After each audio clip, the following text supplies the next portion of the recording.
Chop wound, আমরা এক এক করে সবগুলা উন্ড নিয়ে জানতেছি। তো চপ শব্দের অর্থ কেটে ফেলা, হ্যাঁ, কেটে ফেলা।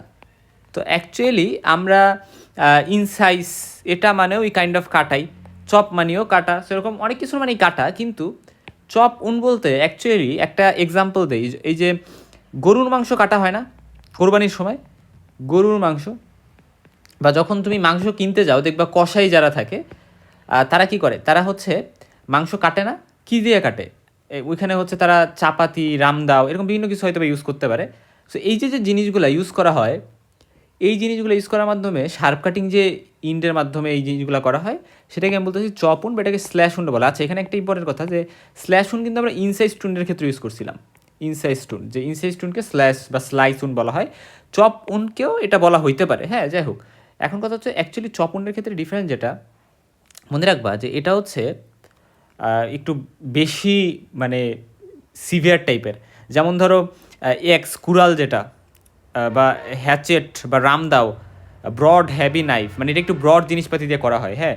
এবং মিট ক্লিভার যেটা মাংসর ক্ষেত্রে ইউজ করা হয়, চপার, স্যাভার, এগুলো ইউজ করা হয়।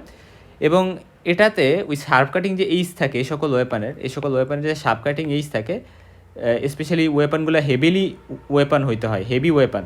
সো এই জিনিসটা হচ্ছে এই আমার চপনের ক্ষেত্রে ইম্পর্টেন্ট, হেভি হইতে হবে এবং এটা ডিপ গ্যাপিং ইঞ্জুরি করবে, ঠিক আছে। এটাও এখানে একটা ইম্পর্টেন্ট পয়েন্ট যে এটা হেভি ওয়েপন দিয়ে হবে এবং এখানে একটা গ্যাপ যেটা হবে, ইঞ্জুরির মাঝে যে গ্যাপটা হবে সেটা খুবই ডিপ হবে।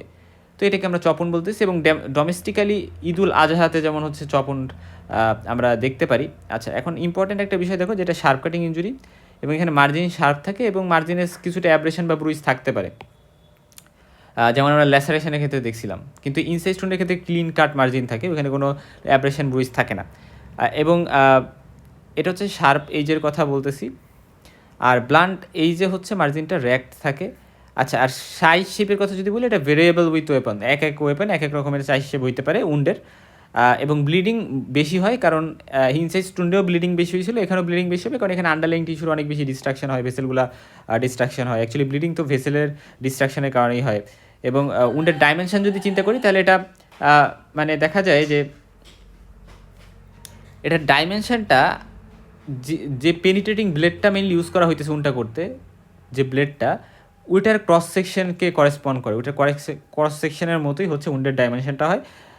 এবং পাশাপাশি এটা সাইজ যদি বলি, এটা এক্সপোজ পার্টস অফ দ্য বডিতেই বেশি হয়, যেমন হেড, নেক, ফেস, শোল্ডার বা হাত পা, এ সকল জায়গায়। তো এখানে ইম্পর্ট্যান্ট একটা বিষয় দেখো, যে ধরো এখানে যে হচ্ছে কুড়াল দিয়ে, বা এটা হচ্ছে একটা এক্স, রাইট, এক্স। তো যে এই কুড়াল দিয়ে বাড়িটা মারবে সেই পার্সনটা আমি ধরলাম এখানে দাঁড়ায় আছে। সো এই পার্সনটা এখানে দাঁড়ায়, এই যে পার্সনটার হাত, তো এই হাত দিয়ে সে কী করবে, সে হচ্ছে এই কুড়ালটা দিয়ে দিবে একটা, আমরা বলতে পারি যে একটা আঘাত করবে। তো আঘাত করার সময় এই যে ইন্টটা পেছনের দিকের, এটাকে আমরা বলি হিল ইন্ট, ঠিক আছে। আর সামনের দিকের যেটা, এটাকে আমরা বলতেছি হচ্ছে টো ইন্ট, ঠিক আছে। সো এই জিনিসটা খুবই ইম্পর্ট্যান্ট। এটার ফলে দেখো, এই যে আমাদের যে টো ইন্টটা, এই টো ইন্টের ক্ষেত্রে উনটা এরকম হবে, আর ডিপার ইন্টের ক্ষেত্রে দেখো ডিপার হিল যে ইন্টে থাকে সেখানে উনটা এমন হবে। আচ্ছা, আমি বিষয়টাকে একটু ক্লারিফাই করি। লক্ষ্য করো যে এটা হচ্ছে হিল ইন্ট, এটা হচ্ছে টো ইন্ট। তো এই যে হিল ইন্টটা, এটা যে কাজটা করে, এটা হচ্ছে বেশি ডিপ করে। দেখো এখানে হচ্ছে, এখানে যদি তুমি একটু চিন্তা করো, যেখানে একেবারে একটা অ্যাপেক্সের মতো দেখতেছি, যেখানে আসলে অত ডিপ কোনো উন্ড নাই, সিভিয়ার কোনো উন্ড নাই, ইনসাইড টুন্ডের যেমন টেল ছিল না সেটার মতো দেখা যাচ্ছে, এটাকে টো ইন বলতেছি। আর যেটা হচ্ছে একটু পেছনের দিকে, সেটার ক্ষেত্রে কিন্তু এখানে একটা ডিপার হিল ইন্ডের কারণে কিন্তু এই জায়গায় উনটা একটু বেশি ডিপার হয় বা বেশি ছড়াই যায়। তো এই জিনিসটা ইম্পর্টেন্ট, এই জিনিসটা গেল। এখন আসলে এটা মোস্টলি হমিসাইডাল, কাউকে কিল করতেই এটা ইউজ করা হয়, সুইসাইডের জন্য এটা কেউ ইউজ করবে না। তবে মেইনলি এরা ফেস, নেক, হেড, শোল্ডার এবং হাত পা এক্সপোজ পাসগুলোতেই এগুলোতে ইঞ্জুরি করা হয়। অ্যাক্সিডেন্টাল হইতে পারে, যেমন ফ্যান, যেগুলা আমরা ফ্যান ইউজ করি না, যেটা দিয়ে আমরা বাতাস খাই, সো ওই ফ্যানের মাধ্যমে এটা হইতে পারে এই ধরনের উন্ড, হ্যাঁ। বাট সুইসাইডাল কিন্তু খুবই রেয়ার, মেইনলি হমিসাইডাল হিসেবে। সো এই জিনিসটা মনে রাখবো, কারণ অনেক সময় জিজ্ঞেস করতে পারে যে এই ওয়েপন বা এই চপ উনটা কী, হমিসাইডাল মানে মেডিকেলি গেলে কেমন, এটা হমিসাইডাল ক্ষেত্রে ইউজ করা হয়। আচ্ছা, আর একটা ইম্পর্টেন্ট টপিক সেটা হচ্ছে ডিফেন্স উন্ড, এটা নিয়ে আমরা কথা বলবো। আগেই বলছিলাম আমি আগের ভিডিওগুলোতে যে ডিফেন্স উন্ড মানে হচ্ছে একজন পার্সন যখন তাকে মারতে আসা হয়েছে তখন নিজেকে বাঁচাইতে তার হাতটা হয়তো বা বাড়াই দিছে। তো হাতটা বাড়িয়ে দেওয়ার কারণে তার হাতে বিভিন্ন ইঞ্জুরি হইতে পারে, সে হয়তো বা ওয়েপনটা হাত দিয়ে গ্রাস্প করতে গেছে, হাত দিয়ে ধরে রাখছে, সো তখন দেখা যেতে পারে তার হাত কেটে যেতে পারে, বিভিন্ন উন্ড হইতে পারে। সো এটাকে আমরা বলতেছি ডিফেন্স উন্ড। নিজেকে ডিফেন্স করার ক্ষেত্রে যে উন্ডটা তার হচ্ছে, সে শুয়ে আছে, তাকে মানে একটা বাড়ি দিবে বা তাকে হচ্ছে কোনো শার্প কাটিং ওয়েপন দিয়ে ব্লো করবে, তখন সে হচ্ছে নিজেকে ঠেকাইতে গেছে। তো এটা আমরা বুঝতেই পারতেছি যে কোন কোন জায়গায় ইঞ্জুরি হওয়ার চান্স আছে, ফিঙ্গারের ফোল্ডগুলোতে বা ফোর আর্মের পোস্টিওল্যাটারাল এসপেক্টে, তারপরে রিস্টে, হ্যান্ডে, পামার সার্ফেস অফ দ্য হ্যান্ডে, যে সকল জায়গায় আসলে গ্রাস্প করতে পারে ওয়েপনটা, বা যে সকল জায়গায় নিজেকে মুখকে ঢেকে রাখতে পারে বা নিজেকে একটু প্রোটেক্ট করার ট্রাই করতে পারে, সো হাত পা এই সকল জিনিসগুলো হচ্ছে মেইনলি এফেক্ট হবে। এবং ডিফেন্স উন্ডের ক্যারেক্টারের কথা যদি বলি, এরা অ্যাব্রেশন হইতে পারে, ব্রুজ হইতে পারে বা ইনসাইজড উন্ড, এই সকল উন্ড হওয়ার চান্স বেশি। এবং যদি পামার সার্ফেসে ইনসাইজড উন্ড পাওয়া যায় তখনই পাওয়া যাবে আসলে যখন শার্প কাটিং কোনো ওয়েপন দিয়ে পার্সনটাকে অ্যাটাক করা হবে। এবং যদি এমন হয় যে ইনজুরিটা শুধু পাম অফ দ্য হ্যান্ডসে বা ফোলস অফ দ্য ফিঙ্গারে পাওয়া গেছে, তাহলে হচ্ছে এটা সিঙ্গেল এইজ শার্প কাটিং ওয়েপনকে ইন্ডিকেট করা হয়েছে, যে একটা সিঙ্গেল শার্প কাটিং এইজ আছে ওয়েপনটার।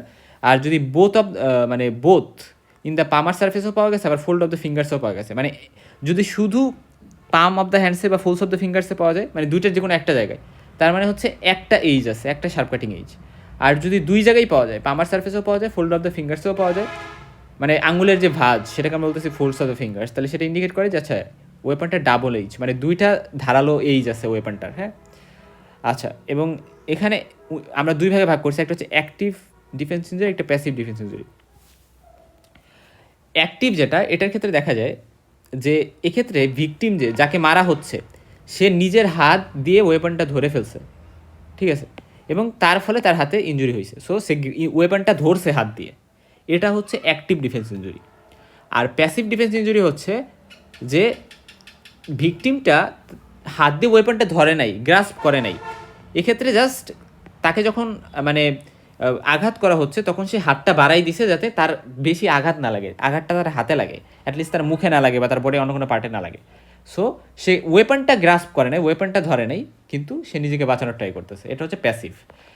সো এটা একটু মনে রাখবা। আর মেডিকেল ইম্পর্টেন্সের কথা যদি বলি, তারা সব এগুলো হচ্ছে সব সময় মনে রাখবা, ডিফেন্স উন্ড আছে মানে এটা হোমিসাইডাল, ঠিক আছে। আর হ্যাসিটেশন উন্ড যেটা, হ্যাসিটেশন কার্ড, এটা আমরা পড়ে আসছি, কিন্তু হ্যাসিটেশন বা টেন্টেটিভ যে কার্ড এগুলো কিন্তু থাকে, টেন্টেটিভ যে কার্ড এগুলো থাকে হচ্ছে সুইসাইডাল অ্যাটেম্পটে, ওই যে আমরা সুইসাইডাল কার্ড থ্রোট উন্ডে কিন্তু এগুলো পড়ছিলাম। আর হোমিসাইডালের ক্ষেত্রে অবশ্যই ডিফেন্স উন্ড থাকবে, থাকার চান্স থাকে, অবশ্যই থাকবে এরকম না, বাট থাকার চান্স থাকে। এবং এটা ইনজুরির কী মোটিভ সেটা আমরা বুঝতে পারি, এবং কী ওয়েপন ইউজ করা হয়েছে সেটাও বোঝা যাইতে পারে। ওই যে বলেই তো আসলাম যে একটা শার্প এইজ আছে না দুইটা শার্প এইজ আছে, শার্প কাটিং এইজ, পাশাপাশি আরও অনেক কিছু আইডিয়া পাওয়া যাইতে পারে।